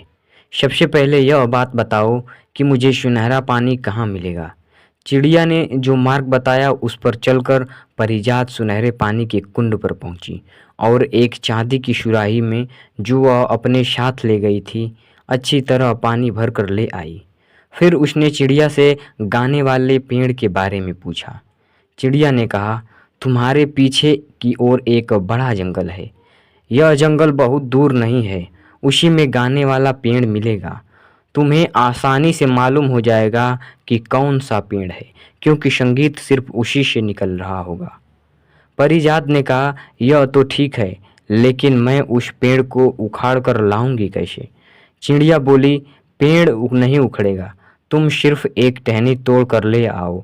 जब तुम अपनी वाटिका की भूमि में उसे लगाओगी तो वह कुछ ही समय में पूरे वृक्ष के रूप में परिवर्तित हो जाएगा। देखने वाले ताज्जुब करेंगे कि एक ही दिन में यह पूरा पेड़ कैसे आ गया। परिजात चिड़िया के बताए रास्ते पर चलकर जंगल में गई और वहां से गाने वाले पेड़ की टहनी तोड़ लाई। वह बहुत प्रसन्न थी कि तीनों चीजें मिल गई हैं। फिर भी उसे अपने भाइयों का ख्याल बना हुआ था। उसने चिड़िया से पूछा, यहाँ आने की राह में मेरे दोनों बड़े भाई काले पत्थर बने पड़े हैं। क्या यह संभव है कि मैं उन्हें फिर से जीवित करूं? मैं तो यह नहीं पहचानती कि उन पत्थरों में कौन से मेरे भाई हैं। चिड़िया ने कहा, तुम यह करो कि सुराही में जो सुनहरा पानी लाई हो उसकी एक एक बूंद सारे शिलाखंडों पर डाल दो। वे सभी लोग अपने पूर्व रूप में आ जाएंगे और उनके घोड़े भी। उन्हीं में तुम्हारे भाई भी होंगे, जिनके पुनर्जीवित होने पर उन्हें पहचान लोगी। शहजादी चिड़िया की बातें सुनकर प्रसन्न हुई और पिंजड़ा, सुराही और टहनी लेकर पहाड़ से उतरने लगी। जहाँ भी काले पत्थर दिखाई दिए उसने उन पर एक एक बूंद सुनहरा जल छिड़क दिया। सारे पत्थर आदमी बन गए और उनके घोड़े भी असली रूप में आ गए। इन लोगों में बहमन और परवेज भी थे, जो अपने अपने घोड़े के साथ जी उठे। परिजात दोनों भाइयों को पहचान कर उनके गले लग कर रोने लगी। फिर उसने कहा, तुम्हें मालूम है तुम्हारा क्या हाल था? उन्होंने कहा कि हमें तो ऐसा लग रहा है जैसे अभी तक हम लोग सो रहे थे और अभी अभी सोकर उठे हैं। परिजात ने कहा, कुछ याद है तुम्हें? तुम लोग मेरे लिए बोलने वाली चिड़िया, गाने वाला पेड़ और सुनहरा पानी लेने आए थे और यहाँ अपने काम को और मेरी याद को भूलकर सोने लगी। दोनों भाई अचकचा उसे देखने लगे। तो उसने कहा, महानुभावों, तुम लोग सो नहीं रहे थे। तुम काले पत्थर की चट्टान बनकर यहाँ पड़े हुए थे। तुमने आते समय बहुत सी काली चट्टानें देखी होंगी। अब देखो उनमें से कोई मौजूद है या नहीं। यह सब लोग जो यहाँ दिखाई दे रहे हैं, यही वे चट्टानें बने हुए थे। तुम्हें ताज्जुब हो रहा होगा कि तुम सब के सब जी कैसे उठे। जब मुझे चिड़िया, पानी और पेड़ की टहनी मिल गई तो इनके मिलने से भी तुम्हारे बगैर मुझे बुरा लग रहा था। मैंने इसी चिड़िया से पूछा कि क्या करूं, तो उसने कहा कि सुनहरे पानी की एक एक बूंद सभी चट्टानों पर डालकर उन्हें फिर से जीवित कर लो। मैंने इस समय यही किया है। यह सुनकर बॉमन और परवेज तो धन्य धन्य कर ही उठे। अन्य लोग भी कहने लगे कि तुमने हमें जीवन दान दिया है। हम आजीवन तुम्हारे कृतज्ञ रहेंगे और तुम्हारी आज्ञा का पालन करेंगे। परिजात बोली, मैं तुम लोगों पर कोई एहसान नहीं किया है। मैं अपने भाइयों को जिलाना चाहती थी। इसमें अगर तुम्हारा लाभ भी हो गया तो मेरे लिए खुशी की बात है। अब तुम लोग अपने अपने निवास स्थान के लिए प्रस्थान करो। जब वह घोड़े पर चढ़ी तो बहमन ने चाहा कि पिजड़ा आदि सारी चीजें अपने घोड़े पर ला दे ताकि परिजात का बोझ हल्का हो। परिजात ने कहा, चिड़िया की मालकिन तो मैं हूँ, वह मेरे पास रहेगी। तुम लोग चाहो तो एक टहनी और दूसरा पानी की सुराही ले लो। अतः बहमन ने टहनी और परवेज ने सुनहरे पानी की सुराही ले ली। फिर अन्य पुनर्जीवित लोग भी अपने अपने घोड़े पर बैठे और सभी चलने को तैयार हुए, क्योंकि काफी दूर तक सभी का एक ही रास्ता था। परिजात ने कहा, तुम लोगों में जो सर्वश्रेष्ठ हो वह इस समूह का नायक बनकर आगे चले। सभी लोग ने एक स्वर में कहा, सुंदरी, तुमसे श्रेष्ठ कौन होगा? तुम हमारी जीवनदात्री हो, तुम ही सबके आगे चलो। परिजात ने शालीनता से बोली, मैं अवस्था में सबसे छोटी हूँ और किसी प्रकार भी दल की नेत्री बनने के योग्य नहीं हूँ, किंतु तुम लोग विवश कर रहे हो तो तुम्हारे प्रति आभार प्रकट करते हुए मैं ही दल के आगे चलती हूँ। यह दल आगे बढ़ा। सभी लोग उस सिद्ध के दर्शन करना चाहते थे जिसने सभी को राह बताई थी, किंतु जब यह दल उसकी कुटिया पर आया तो उसका कुछ पता न पाया। मालूम नहीं वह काल कवलित हो गया था या वहां पर 3 अद्भुत वस्तुओं की राह बताने के लिए ही मौजूद था और उन चीजों के न रहने पर वहां से गायब हो गया। सब लोगों को इस बात पर बड़ा खेद रहा कि अंतिम बार उसे धन्यवाद न दे सकें। यह दल आगे बढ़ा। हर आदमी जहां जहां से उनका मार्ग अलग होता था वहां वहां से परिजात के प्रति कृतज्ञता प्रकाशन करते हुए चला गया। यह तीनों भाई बहन खुशी खुशी अपने घर में आए। मकान की 12 दर्री के सामने जो बाग का हिस्सा था उसमें परिजात ने बोलने वाली चिड़िया का पिंजड़ा लटका दिया।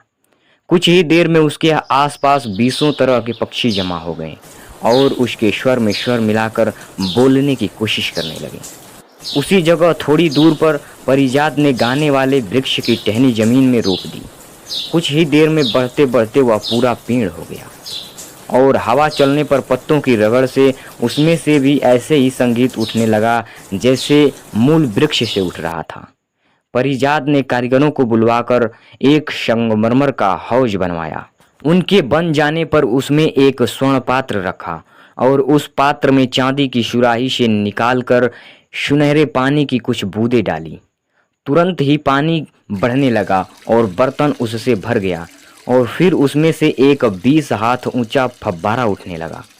फव्वारे का पानी फिर आकर बर्तन में ही गिरता था और इस तरह बर्तन में पानी की कमी नहीं होती थी और पानी बाहर भी नहीं बढ़ता था। 2-4 दिन में ही बागों के दरोगा के महल की इन चीज़ों की चर्चा सारे शहर में होने लगी। सारे शहर के लोग तमाशा देखने के लिए परिजात के बाग में आने लगे। परिजात ने शहर के लिए आने वाले नागरिकों के प्रवेश पर कोई रोक नहीं लगाई और इस प्रकार यह तीनों भाई बहन नगर में सर्वप्रिय हो गए। कुछ दिनों तक आराम करने के बाद बहमन और परवेज ने पहले की तरह मृगया का मनोरंजन शुरू किया।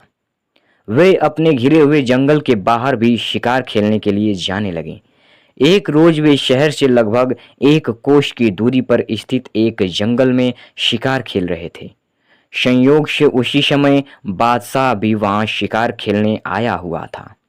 इन दोनों ने यह देखकर चाहा कि शाही फौजियों की निगाह से बचकर निकल जाएं, क्योंकि वह जंगल शाही शिकारगाह था।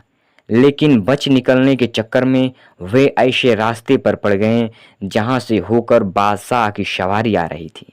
यह देखकर उन्होंने चाहा कि बगल के किसी रास्ते से निकल जाएं। यह संभव न हुआ और वे बादशाह के सामने पड़ गए। मजबूरी में वे घोड़ों से उतरे और बादशाह को झुककर सलाम करने लगे। पहले बादशाह ने समझा कि वे उनके सामंतों में से है और देखने को ठहर गया कि कौन है। उसने उन्हें उठने की आज्ञा दी। वे उठे और सिर झुकाकर खड़े हो गए। बादशाह उनकी सूरतें देखकर ठगा सा रह गया। फिर उसने उनका नाम और निवास स्थान पूछा। बहमन ने हाथ जोड़कर कहा, हुजूर, हम लोग आपके भूतपूर्व बागों के दरोगा के पुत्र हैं। हमारे पिता नहीं रहे। हम जंगल के किनारे उस महल में रहते हैं जो उन्होंने आपसे अनुमति लेकर बनवाया था। हमें वे इसलिए अच्छे वातावरण में रखते थे कि बड़े होकर हम आपकी सेवा करें। बादशाह ने कहा, यह तो ठीक है, लेकिन लगता है कि तुम यहाँ शिकार खेल रहे थे। क्या तुम्हें मालूम नहीं कि यह शाही शिकारगाह है जहाँ और कोई शिकार नहीं खेल सकता? बहमन ने निवेदन किया, सरकार, हमारे पिता असमय ही चल दिए और हमारा निर्देशक कोई नहीं रहा, इसलिए हम लोगों का ज्ञान अधूरा है और अन्य नौजवानों की तरह हमसे भी भूल हो जाती है। बादशाह उनकी इस चतुराई पर मुस्कुरा उठा। फिर उसने पूछा, शिकार खेलना आता भी है? बहमन ने कहा, आप अवसर दें तो हम भी देखें कि हमें कितना शिकार खेलना आता है। बादशाह ने कहा, शिकार खेल कर दिखाओ। जंगल में पहुंचे तो बहमन ने एक शेर और परवेज ने एक रीछ को बर्छियों से मारकर बादशाह के आगे रखा। दोबारा घने जंगल में जाकर बहमन ने एक रीछ और परवेज ने एक शेर मारा। बादशाह ने कहा, बस करो, क्या सारे जंगली जानवर आज ही मार डालोगे?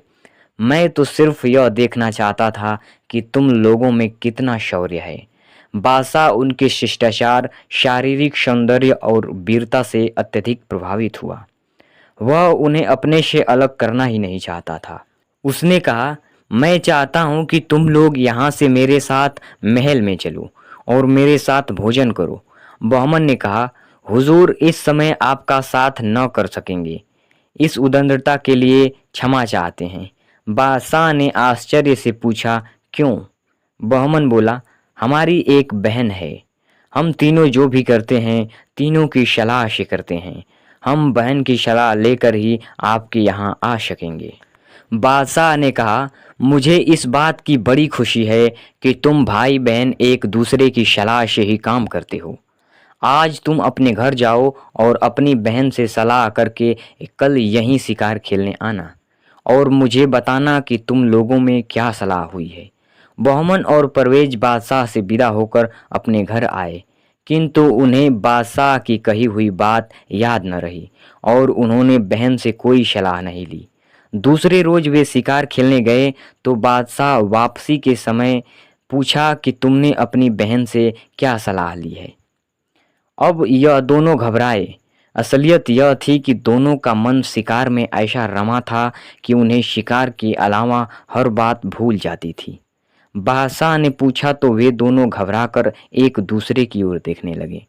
आखिर में बहमन ने कहा, हमसे बड़ी भूल हुई है। हम अपनी बहन से सलाह लेना बिल्कुल भूल गए। बादशाह ने कहा कि कोई बात नहीं, आज पूछ लेना और कल आकर मुझे बताना। लेकिन वे उस दिन भी भूल गए और तीसरे दिन फिर बादशाह के सामने लज्जित होकर कहा कि हम लोग आज भी आपकी आज्ञा का पालन करना भूल गए। बादशाह इस बात पर भी नाराज न हुआ कि मैं इन लोगों के साथ भोजन कर इनका सम्मान बढ़ाना चाहता हूँ और इन्हें इतनी सी परवाह नहीं है कि बहन से याद करके मेरे निमंत्रण की बात करें। लेकिन उसने बहमन को सोने की 3 गेंदें दी और कहा कि इन्हें कमर में बांधे पटके में रख लो। जब कमर खोलोगे तो पटके से यह गेंद जमीन पर गिरेगी और उस समय तुम्हें याद आ जाएगा कि मेरे निमंत्रण के बारे में तुम्हें अपनी बहन से सलाह लेनी है। इतनी बातचीत होने पर भी वे दोनों घर जाकर इस बात को भूल गए। लेकिन रात को सोने के लिए जाते समय बहमन ने कमरबंद खोला तो गेंदें जमीन पर गिरी। वह फौरन अपनी बहन के पास गया और परवेज को भी ले गया। परिजाद अभी तक अपने शयन कक्ष में नहीं आई थी। दोनों भाइयों ने उसे बताया कि बादशाह ने उन्हें भोजन का निमंत्रण दिया है और यह भी कहा है कि 2 दिन तक तुमने सलाह लेना भूलते रहे हो। उसने कहा कि यह तो तुम्हारा सौभाग्य है कि बादशाह ने तुम्हें खाने पर बुलाया है, किंतु तुमने यह बड़ा बुरा किया कि 2 दिन तक बादशाह तक की कही हुई बात को भूलते रहे। भला बताओ, जब मुझे इस बात से इतना बुरा लग रहा है तो बादशाह को रंज न हुआ होगा। वैसे तो तुम्हें बादशाह का निमंत्रण मिलते ही उसे सधन्यवाद स्वीकार कर लेना चाहिए था, लेकिन अब जब इतनी बात हो गई है तो मैं बोलने वाली चिड़िया से भी सलाह ले लूं। फिर वह चिड़िया का पिंजड़ा अपने कक्ष में ले गई और बोली, चिड़िया रानी, तुम्हें तो सारी छुपी हुई बातों का पता है और तुम्हारी सलाह हमेशा सही होती है। मुझे तुमसे एक सलाह लेनी है। मेरे भाइयों को बादशाह ने अपने साथ भोजन करने का निमंत्रण दिया है। वे 2-3 दिन तक यह बात भूल भूल जाते रहे हैं और आज ही उन्होंने मुझे बताया है। क्या तुम्हारी राय में अब उनका जाना मुनासिब है? बादशाह कहीं नाराज न हो।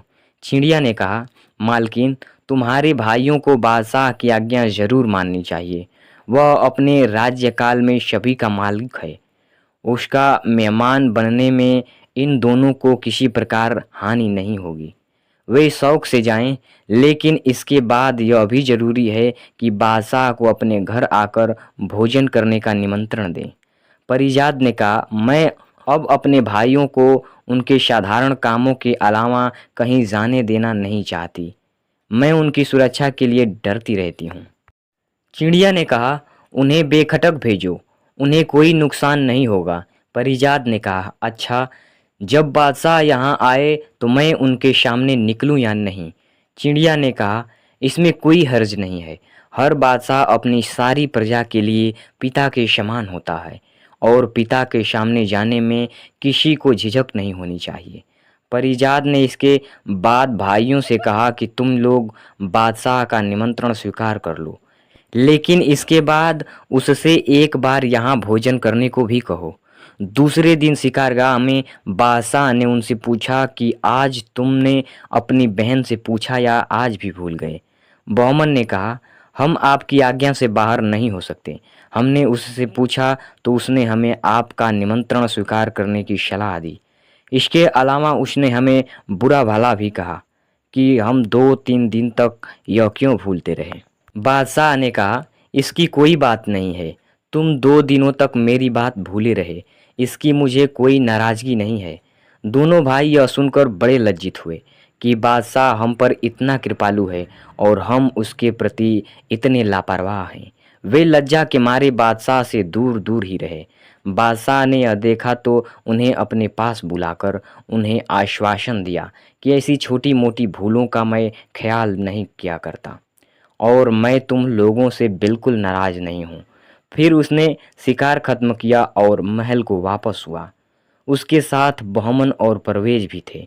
बादशाह ने इन दोनों की ऐसी अभ्यर्थना की कि उससे कई दरबारियों और सरदारों को ईर्ष्या होने लगी कि इन अजनबियों के प्रति बादशाह इतना कृपालु क्यों है। किंतु महल के कर्मचारी और सेवक तथा अन्य उपस्थित प्रजाजन, यद्यपि उन्हें भी इस बात का आश्चर्य था कि इन नवपरिचितों का इतना सम्मान हो रहा है, दोनों राजकुमारों के रंग रूप और आचार व्यवहार से प्रभावित थे। उनमें आपस में बातें होती कि बादशाह ने जिस मल्लिका को पिंजड़े में कैद कर रखा है उसके पेट से बच्चे पैदा होते तो वे भी इतने ही बड़े होते। खैर, जब बादशाह महल में आया तो भोजन का समय हो गया था। दासों ने स्वर्ण पात्रों में भोजन परोसा।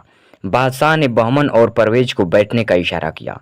वे दोनों यह जानते ही न थे कि बादशाह के साथ कैसे भोजन किया जाता है। शाही रीति आदाब बजाकर भोजन के आसन पर बैठने के बजाय वे सीधे अपने आसनों पर डट गए। बादशाह इस पर भी मुस्कुरा उठा। उसने भोजन के दौरान इन दोनों से बातें करके उनकी शिष्टता और ज्ञान की परीक्षा ली, जिसमें यह दोनों अच्छी शिक्षा पाने के कारण पूरे उतरे। बादशाह सोचने लगा कि अगर ऐसे कुशाग्र बुद्धि और वीर शहजादे उसके होते तो कितना अच्छा होता। उनके प्रति बादशाह का आकर्षण उनकी भली बातों से बढ़ता जाता था, किंतु वे जो भूले करते थे उनसे यह आकर्षण कम नहीं होता था। भोजन के बाद बादशाह उन्हें अपने मनोरंजन कक्ष में ले गया और देर तक उनसे बातें करता रहा। लगता था कि उनकी बातें सुनने से उसका जी भरता ही नहीं। फिर बादशाह ने गायन वादन आरंभ करने का आदेश दिया। अपने काल के सर्वश्रेष्ठ गायक और वादक आकर उपस्थित हुए और उन्होंने अपनी श्रेष्ठ कला का प्रदर्शन किया। फिर नाच का इंतजाम किया गया और रूपसी कलाकार नृत्यांगनाओं ने मनमोहक नृत्य दिखाकर सभी का चित्त प्रसन्न किया। फिर नाटकारों और विदूषकों ने बादशाह और दूसरे मेहमानों का मनोरंजन किया। यह कार्यक्रम कई घंटों तक चलते रहे और जब वे समाप्त हुए तो संध्या होने लगी थी। अब बहमन और परवेज ने अपने घर जाने की अनुमति ली। बादशाह ने कहा, कल तुम फिर शिकारगाह में मेरे साथ शिकार खेलने आना। शिकार के बाद कल भी मेरे साथ यहाँ भोजन करना। उन दोनों ने कहा, हुजूर की हमारे ऊपर बड़ी कृपा है, हम शिकारगाह में जरूर आएंगे, किंतु हमारा निवेदन है कि जब आप शिकार खत्म करें तो हमारी कुटी में आकर और हमारा रूखा सूखा भोजन ग्रहण करके हमारा मान बढ़ाएं। बादशाह तो उनसे अति प्रसन्न था ही। उसने तुरंत उनका निमंत्रण स्वीकार कर लिया। उसने कहा, मुझे तुम्हारे यहाँ आकर प्रसन्नता होगी। मैं तुम्हारी बहन से मिलकर भी बहुत प्रसन्न हूँगा, क्योंकि तुम्हारी बातों से पता चलता है कि वह बहुत बुद्धिमती और व्यवहार कुशल है। उसका मेहमान बनकर मुझे बड़ी खुशी होगी। बहमन और परवेज घर पहुँचे तो उन्होंने परिजात को बताया कि बादशाह ने सभी के समक्ष हमारा बड़ा सत्कार किया और यह भी वादा किया है कि कल शिकार से लौटकर वह हमारे घर आएगा और यहाँ भोजन करेगा। उन्होंने कहा, हमने बादशाह को दावत तो दे दी है, लेकिन अब यह भी जरूरी है कि उसकी प्रतिष्ठा के अनुकूल साज सामान और भोजन का प्रबंध किया जाए। परिजात ने भाइयों के हौसले की प्रशंसा की और कहा, तुम लोग चिंता न करो, मैं बोलने वाली चिड़िया से सलाह लेकर सब प्रबंध कर रखूंगी। फिर वह चिड़िया का पिंजड़ा अपने कमरे में ले गई।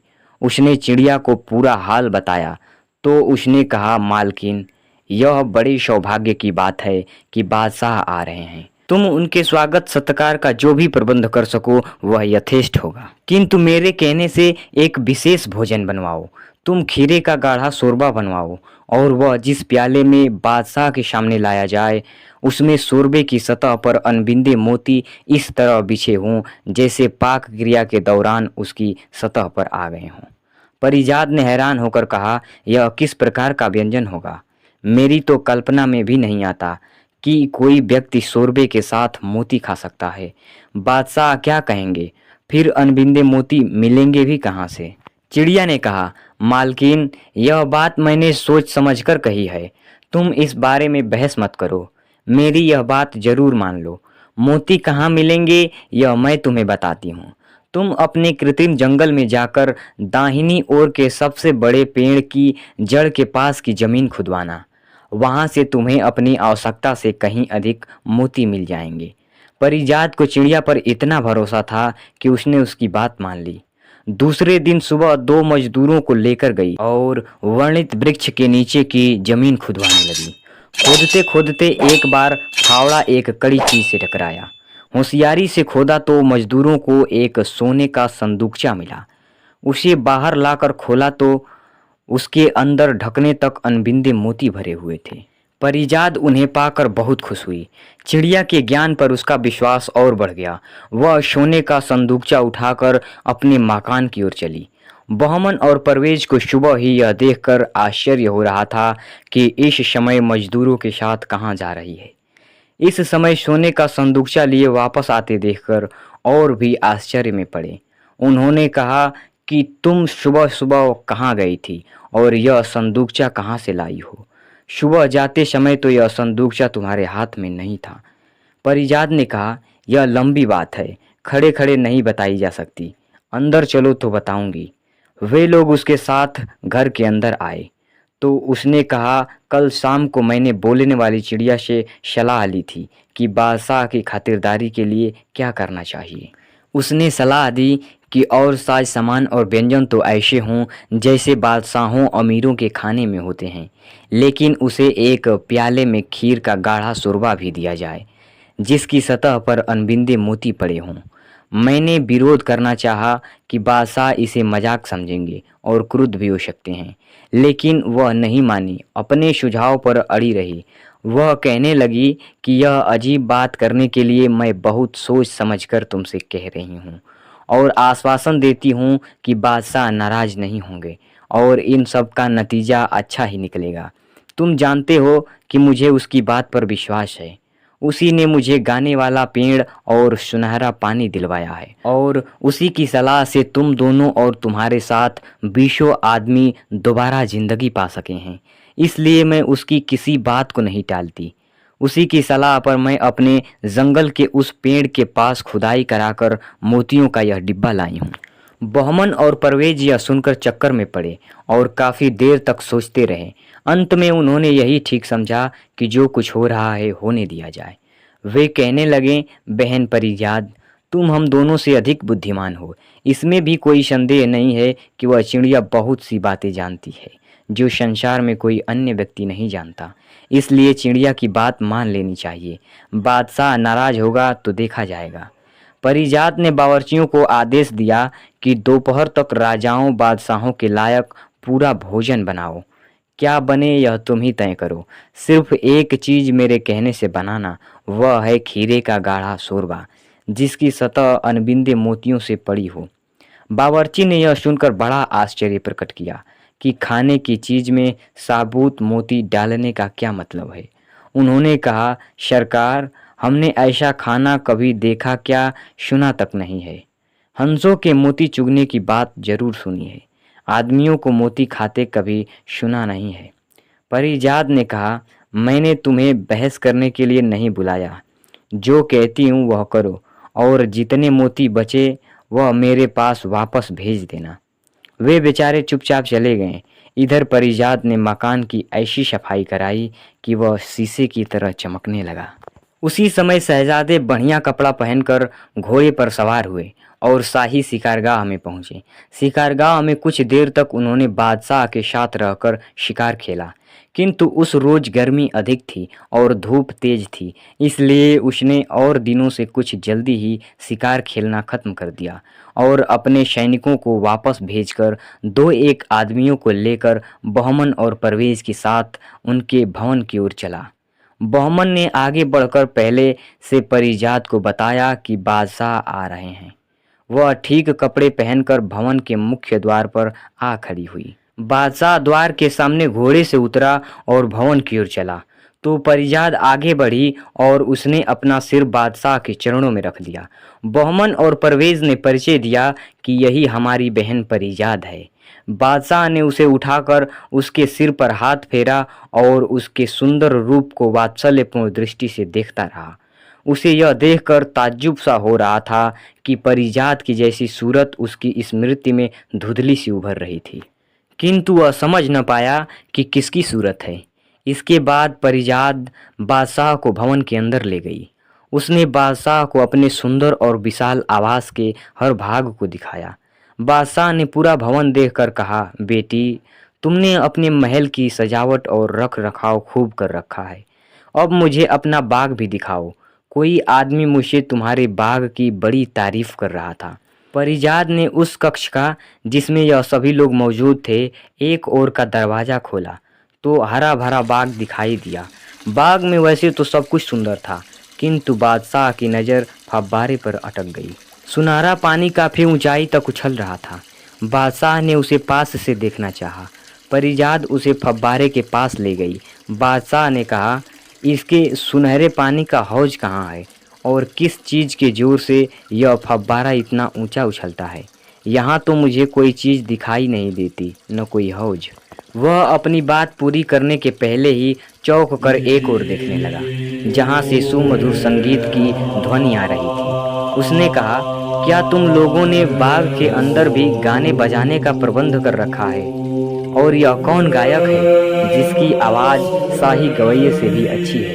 परिजात हंसकर बोली, नहीं हुजूर, कोई गवैया नहीं है, यह आदमी नहीं, पेड़ गा रहे हैं। बादशाह की भौहें चढ़ गई। उसने सोचा परिजात हंसी कर रही है, लेकिन परिजात ने कहा, आइए हम आपको दिखाऊं। यह कहकर वह बादशाह को गाने वाले पेड़ के पास ले गई। बादशाह हक्का बक्का रह गया। मधुर संगीत वास्तव में पेड़ से ही निकल रहा था। कुछ देर तक बादशाह के मुख से कोई आवाज़ नहीं निकली। कभी फटी फटी आंखों से गाने वाले पेड़ को देखता, कभी सुनहरे फव्वारे को। कुछ देर बाद उसने कहा, यह दोनों चीज़ें कल्पना के बाहर हैं। यह पेड़ तुमने कहाँ पाया? और हाँ, मैं पूछ रहा था कि फव्वारे का हौज कहाँ है और इतना ऊंचा किस चीज़ की जोर से उछलता है। परिजात ने कहा, सरकार, इस पानी का कहीं हौज नहीं है, न किसी कल द्वारा इसे जोर की उछाल दी जाती है। संगमरमर के हौज के अंदर रखा हुआ जो बर्तन आप देख रहे हैं, उसी में कुल पानी है और यह उसी में से उछलता है और वहीं पर लौट कर गिरता है। यह सूखता भी नहीं, इसलिए कम नहीं होता। जो गाने वाला पेड़ अभी आपने देखा है, उसकी अपनी विशेषता संगीत देने की है। इसके पत्ते ऐसे हैं कि जब हवा चलने पर आपस में रगड़ खाते हैं तो उनसे अपने आप मनोहर संगीत पैदा होती है। जब हवा बिल्कुल नहीं चलती तो यह वृक्ष मूक रहता है। बादशाह ने कहा, यह तो बड़ी अजीब चीज़ें हैं। इनके जैसी किसी चीज़ की मैं कल्पना भी नहीं कर सकता था। तुमने इन्हें कहाँ से पाया? परिजात ने कहा, यह चीज़ें किसी देश में नहीं पाई जाती। मैं इन्हें एक रहस्यमय स्थान से लाई हूँ, लेकिन मेरे वहाँ से आने के बाद वहाँ का रास्ता भी बंद हो गया। फिर परिजात ने कहा, सरकार, मेरे पास एक और अजीब चीज़ है, जिसे आप देखें। यह एक चिड़िया है जो आदमियों की तरह बोलती है, और जब यह गाती है तो सारे पंछी जमा हो जाते हैं और इसके सुर में सुर मिलाकर गाने गाते हैं। बादशाह ने कहा, उस चिड़िया को भी दिखाओ। परिजात बादशाह को उस बारादर्री के पास लाई, जिसमें उस चिड़िया का पिंजड़ा रखा गया था। बादशाह ने देखा कि आसपास के 4-6 पेड़ों पर सैकड़ों और विभिन्न प्रकार के पंछी एक सुर में गा रहे हैं। उसने पूछा, क्या यह सब पक्षी तुमने पाले हैं? परिजात बोली, नहीं, यह बारादर्री में रखे पिंजड़े में जो चिड़िया है, उसके गाने से खींच कर आए हैं और उसके साथ साथ गा रहे हैं। बादशाह बारादर्री में गया तो देखा कि पिंजड़े में बंद एक चिड़िया मस्त होकर गा रही है। परिजात ने कहा, बोलने वाली चिड़िया, देखती नहीं कि बादशाह सलामत खुद आए हुए हैं? तेरा इधर ध्यान नहीं है। यह सुनकर चिड़िया चुप हो गई और उसके साथ ही आसपास के पेड़ों पर बैठे हुए सारे पंछी चुप हो गए। चिड़िया ने बादशाह को प्रणाम किया और पूछा कि आपको यहाँ तक आने में किसी प्रकार का कष्ट तो नहीं हुआ? बादशाह को यह देखकर बड़ा तज्जुब हुआ कि यह चिड़िया बिल्कुल मनुष्य जैसी आवाज़ में बोलती है। उसने चिड़िया के अभिवादन का यथोचित उत्तर दिया और कुछ देर उससे बातें की। चिड़िया ने हर बात का शिष्टाचार पूर्वक उत्तर दिया। बादशाह उससे ऐसा प्रभावित हुआ कि खाने के समय भी उसका पिंजड़ा पास में ही रखवा लिया ताकि उससे बातें करता रहे। बादशाह खाने पर बैठा तो संयोग से सबसे पहले खीरे के शोरबे वाला कटोरा ही उठाया। जब उसने देखा कि उसकी सतह पर अनबिंदे मोती बिछे पड़े हैं तो उसने खाने पर बढ़ा हुआ हाथ खींच लिया और नाराज़गी से बोला, यह क्या मजाक है? यह क्या पेश किया गया है?